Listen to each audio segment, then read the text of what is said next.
Stanislav Petrov, September 26, 1983. In the middle of the Cold War, tensions between the United States and the Soviet Union were boiling. Just weeks earlier, the Soviets had shot down a Korean passenger plane. War was in the air. The world just didn't know how close it really was. Inside a secret Soviet bunker near Moscow, Lieutenant Colonel Stanislav Petrov was on duty monitoring the early warning system. Suddenly, the unthinkable happened. The system reported that 5 U.S. nuclear missiles had been launched and were heading straight for the USSR. The protocol was clear: report the attack up the chain of command. The Soviets would respond with a full nuclear strike of their own, instantly launching World War III. But Petrov paused. Something didn't feel right. Why only 5 missiles? If the US were launching a real attack, wouldn't it be hundreds? Trusting his instincts and logic over the computer, Petrov made a decision that went against every rule. He reported it as a false alarm, even though he had no proof it was. He waited, and nothing happened. No missiles ever arrived. He was right. It turned out the Soviet satellite had misread sunlight reflecting off clouds as missile launches. A global death sentence, barely avoided. Petrov didn't get a medal. In fact, the incident was kept secret for years. But when it finally came out, the world realized how close we'd come to annihilation, and how one man's calm thinking under pressure literally saved humanity. And the wildest part? Petrov once said he didn't see himself as a hero. He just didn't want to be responsible for the end of the world. The Cuban Missile Crisis. October 1962. The world came closer to nuclear war than ever before. And it all started with some grainy black and white photographs. American spy planes flying over Cuba spotted something that made Washington freeze in its tracks. Soviet nuclear missile launch sites, under construction and just 90 miles off the coast of Florida. With these weapons in Cuba, the Soviets could strike nearly every major U.S. city in under 5 minutes. It was a direct threat, and President John F. Kennedy had to respond. For 13 days, the world teetered on the edge. The U.S. imposed a naval quarantine around Cuba, blocking Soviet ships from delivering more missiles. Both nations put their nuclear forces on high alert. Military advisors pushed Kennedy to invade or bomb the sites. It was full-on Cold War chicken, and no one wanted to blink first. But behind the scenes, the most terrifying incident was happening underwater. A Soviet submarine, B-59, was near Cuba, armed with a nuclear torpedo.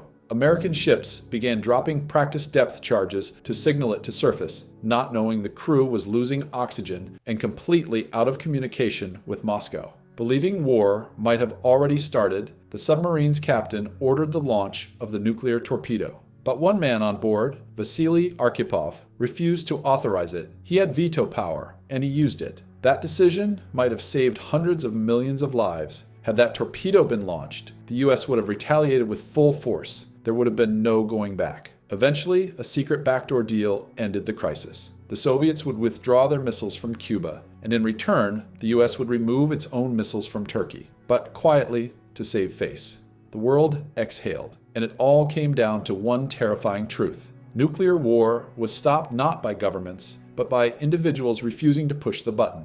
Able Archer 83. In November 1983, NATO decided to run a massive war game. It was called Able Archer 83, and the idea was simple: simulate what would happen if the Soviet Union launched a nuclear attack. It was just a drill, but to the Soviets, it looked terrifyingly real. The Cold War at this point was ice cold. Just weeks earlier, U.S. President Ronald Reagan had called the Soviet Union an evil empire. The Soviets were convinced the West might be planning a surprise nuclear strike, and when Able Archer began, it looked like that fear was coming true. The exercise included high-level nuclear communications, silent troop movements, and mock missile launches. It wasn't just pushing pieces on a board, it was simulating exactly what a real nuclear war would look like. From the Soviet point of view, it was all too real. Their intelligence services, already jumpy, interpreted the exercise as a possible cover for an actual nuclear attack. In response, they began loading nuclear warheads onto bombers and putting missile units on high alert, ready to strike if the U.S. made one wrong move.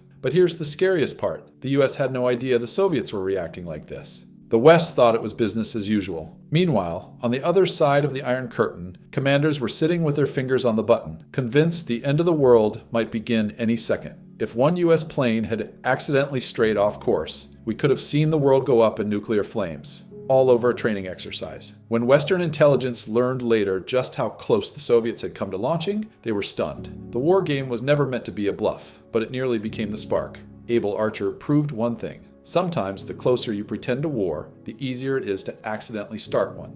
The 1995 Norwegian rocket incident. You'd think by 1995, with the Cold War officially over, humanity would have moved past nuclear scare stories. On January 25, 1995, Norwegian and American scientists launched a research rocket from Norway to study the Northern Lights. Just a harmless scientific experiment. Totally chill. Except they forgot one little thing. They didn't properly notify Russia.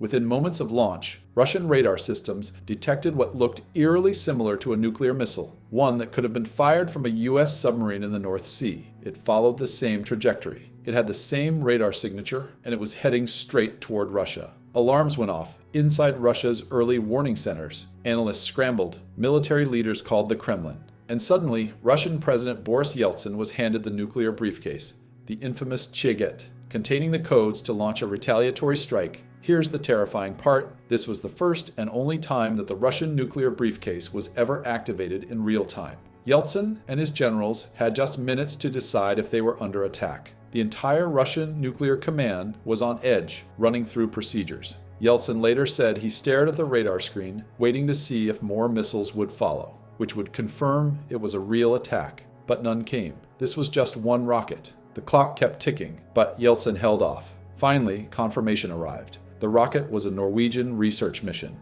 not an attack. One panicked reaction, and Russia could have launched everything they had at the West, thinking they were under fire, all because of a forgotten fax. The 1979 NORAD computer glitch. Imagine waking up to find out your country is under nuclear attack.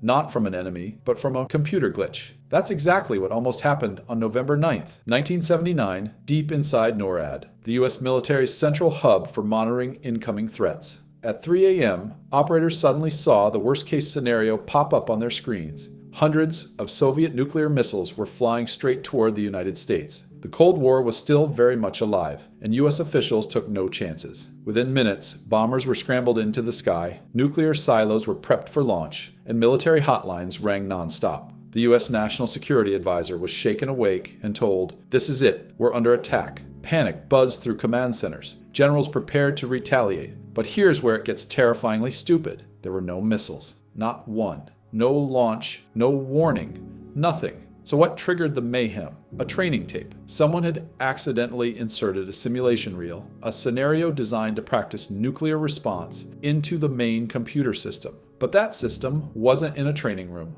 It was live, as in connected to real launch protocols and the global early warning network. Basically, the system thought World War III had started because it was watching a movie and thought it was real. The mistake was discovered just in time. Real-world radar stations showed that no missiles were in the sky. Officials managed to halt the retaliatory response. The bombers returned. The briefcases were closed. But had the glitch gone unnoticed for just a few more minutes, or had someone reacted a little too quickly, nuclear war could have been launched by accident. It was one of the closest calls in military history. Not because of aggression, not because of enemy fire, but because someone hit play on the wrong tape.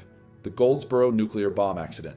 May 17, 1961. A routine day that could have turned into a global disaster. A U.S. Air Force B-52 bomber was flying over North Carolina, carrying 2 massive nuclear bombs, each one 3 times more powerful than the bomb dropped on Hiroshima. Suddenly, disaster struck. The plane experienced a mid-air mechanical failure and broke apart in mid-flight. The 2 nuclear bombs were released, falling towards the ground. One of these bombs went through its entire arming sequence, the process that would prepare it to detonate almost completely. 5 of the 6 safety devices failed. Only one tiny switch, a low-voltage switch, prevented a full nuclear explosion that could have leveled thousands of square miles. If that bomb had detonated, the U.S. East Coast would have suffered a catastrophic nuclear blast, killing millions instantly and possibly triggering a Soviet retaliatory strike. The other bomb landed intact and was safely recovered. To this day, the incident remains one of the closest calls in nuclear history, a terrifying reminder of how fragile the safety systems really were. The government didn't reveal the full story until decades later, but it's now clear the world almost witnessed a nuclear disaster, not caused by enemies or spies, but by a mechanical failure and a chain of near-fatal mistakes. It's scary to imagine how a simple accident could have started a war that no one wanted, and how lucky we are that it didn't. The Korean Air Flight 007 disaster. On September 1st, 1983, a routine commercial flight turned into one of the most tragic incidents of the Cold War, and it brought the world dangerously close to war. Korean Air Flight 007 was flying from New York City to Seoul, with a stopover in Anchorage, Alaska. Due to a navigational error, the plane strayed off its planned route and accidentally entered Soviet airspace over the Kamchatka Peninsula and later Sakhalin Island. The Soviet military scrambled fighter jets, convinced the plane was a U.S. spy aircraft. After several warnings and failed attempts to communicate, the Soviets made a terrible decision. They shot down the civilian airliner. All 269 people aboard, including 62 children and a sitting U.S. congressman, were killed. The incident sent shockwaves across the globe. The U.S. government accused the Soviets of cold-blooded murder, and President Ronald Reagan called it a crime against humanity. International tensions skyrocketed. Military forces were placed on high alert, and many feared this could be the spark that ignited World War III. The tragedy wasn't just about the downing of a plane, it was a terrifying reminder of how miscalculations and fear during the Cold War could lead to catastrophe. Eventually, after international pressure and investigations, the Soviets admitted they had shot down the plane, but the damage was done. For weeks, the world balanced precariously on the edge of nuclear conflict, all because of one navigational error and a rushed military response. The Berlin Tank Standoff.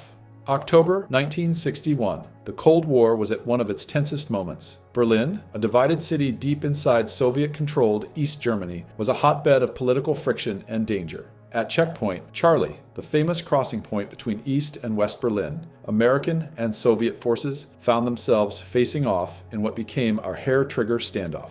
It all started when East German guards tried to block the passage of U.S. diplomats, demanding to see their paperwork. The Americans refused, insisting on their right to move freely throughout the city. Tensions escalated quickly. The U.S. responded by sending in tanks. The Soviets responded in kind. For 16 hours, American and Soviet tanks sat just meters apart. One nervous twitch, and nuclear war could have ignited. The world held its breath as these superpowers played a deadly game of chicken on the streets of Berlin. Fortunately, cooler heads prevailed. Through behind-the-scenes negotiations, both sides agreed to step back, and the tanks slowly withdrew. But the incident left a chilling message. At any moment, the Cold War could turn hot, triggered not by strategy or politics, but by a tense standoff in a divided city. This moment, frozen in time, showed just how fragile peace really was, and how close the world came to destruction over a simple traffic dispute.